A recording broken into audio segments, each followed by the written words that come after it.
사랑하는 세나 친구들, 안녕하세요. 여러분과 함께 목요일 말씀을 나눌 강지영 목사입니다. 사람이 세상을 떠나기 전에 남기는 말을 우리는 유언이라고 합니다.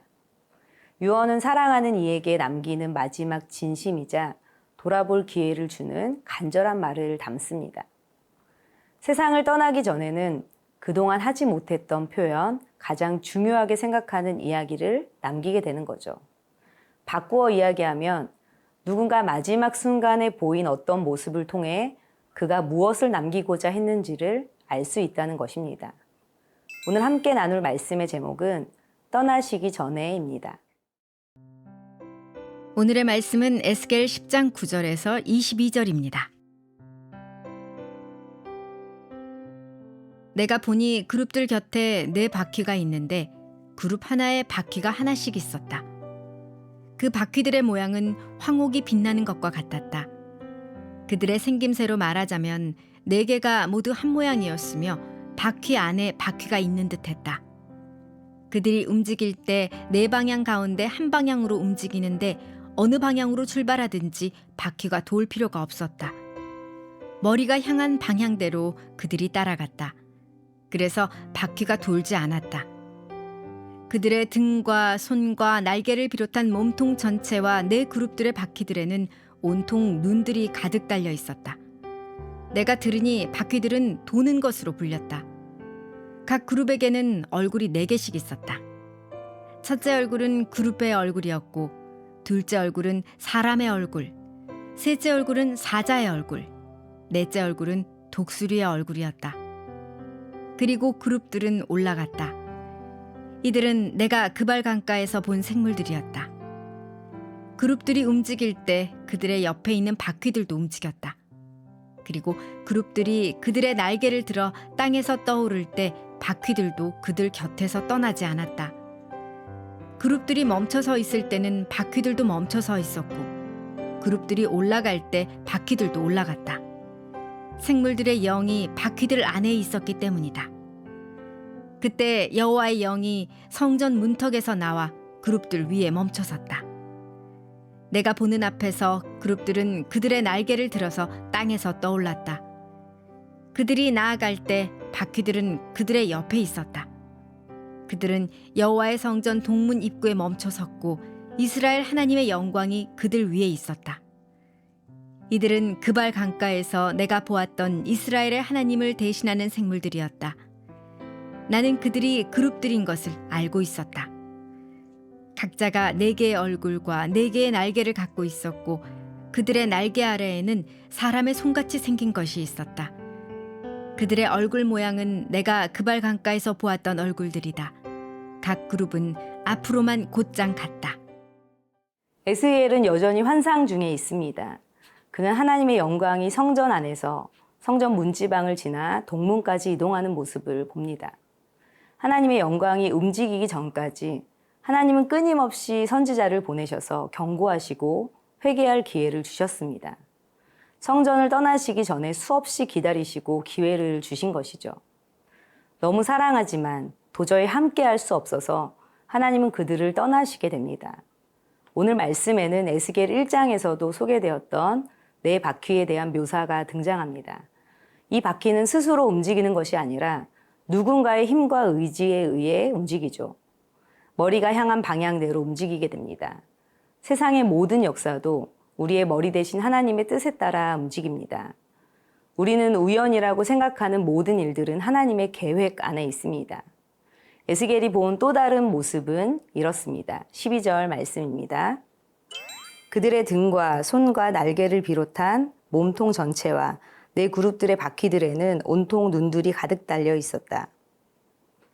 또 다른 모습을 보니 이 바퀴들의 둘레에 눈이 가득한데 이것은 하나님께서 온 세상을 지켜보신다는 겁니다. 다시 말하면 이스라엘의 모든 삶이 하나님 앞에 숨김없이 그대로 드러난다는 것이죠. 하나님은 모든 것을 보시고 모든 것을 아시는 분이십니다. 마치 사방 모든 곳곳에 구석구석 CCTV가 설치되어 있는 것처럼 하나님은 모든 것을 보고 계십니다. 감추고 가리려고 했던 그 어떤 행동들도 하나님은 다 알고 계신다는 겁니다.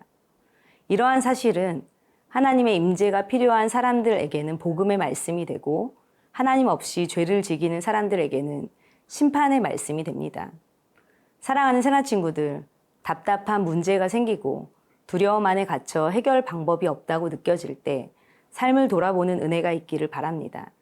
나를 보고 계시는 하나님께서 무언가 말씀하고 계신 것은 아닌지 삶을 살필 수 있어야 하는 것이죠. 하나님의 시선에서 벗어나 세상의 자유 안에서 죄를 누리는 어리석은 선택이 아닌 하나님의 보호하심을 기쁨으로 여기는 여러분이 되십시오. 그 안에 더 큰 참된 자유가 있음을 깨닫고 하나님 안에서의 기쁨을 누리는 새나 친구들이 되길 축복합니다.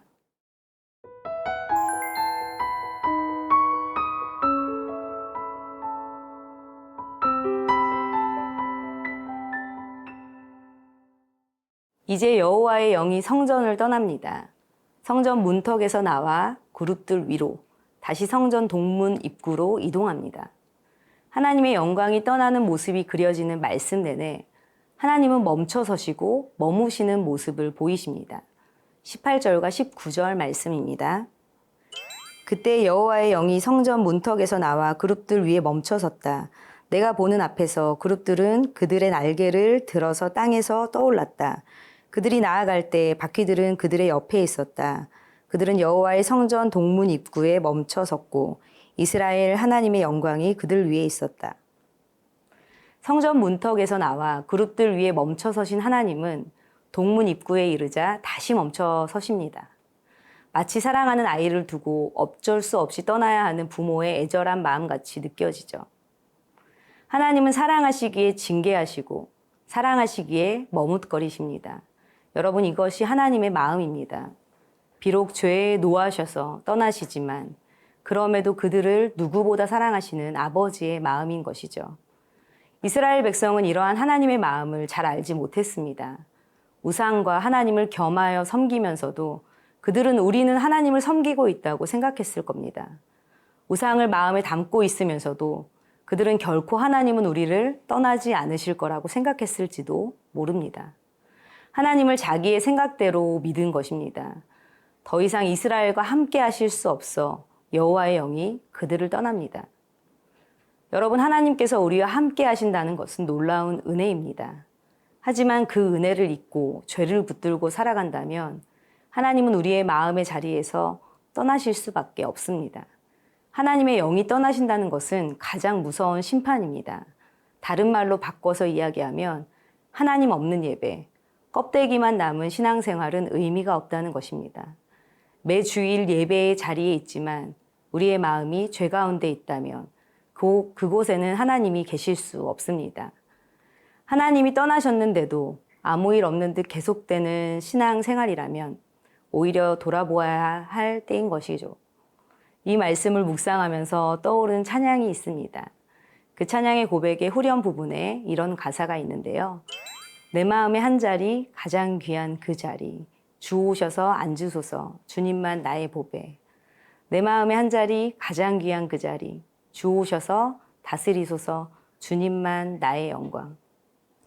여러분, 하나님이 머무시는 삶, 하나님이 다스리시는 삶으로 나의 가장 귀한 자리를 내어드리기를 도전합니다. 그 어떤 것도 하나님의 자리를 대신할 수 없도록 하나님이 내 마음의 자리에서 떠나시지 않도록 죄된 모든 것을 태우고 돌이켜 하나님이 머무시는 성전이 되기를 결단하십시오.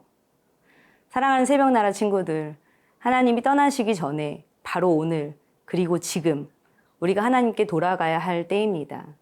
거룩한 성전이 되어 하나님이 거하실 수 있도록 나의 삶의 모든 것을 하나님께로 맞추는 것이죠. 하나님의 사랑은 심판을 통해 다시 한번 우리의 삶이 하나님께로 돌이키기를 권면하십니다. 기차가 떠나간 뒤에 그저 손만 흔드는 어리석은 삶이 아닌 하나님의 말씀으로 우리의 삶을 돌이켜 하나님이 머무시는 거룩한 성전인 새나 친구들 되기를 축복합니다. 사랑의 하나님, 오늘 말씀 앞에 나의 삶을 비추어 하나님의 영이 거하시는 성전이 되기를 기도합니다. 심판의 말씀을 두려워하며 오직 하나님께로 향하는 나의 삶이 되도록 주님 오셔서 다스려 주시옵소서. 예수님의 이름으로 기도합니다. 아멘.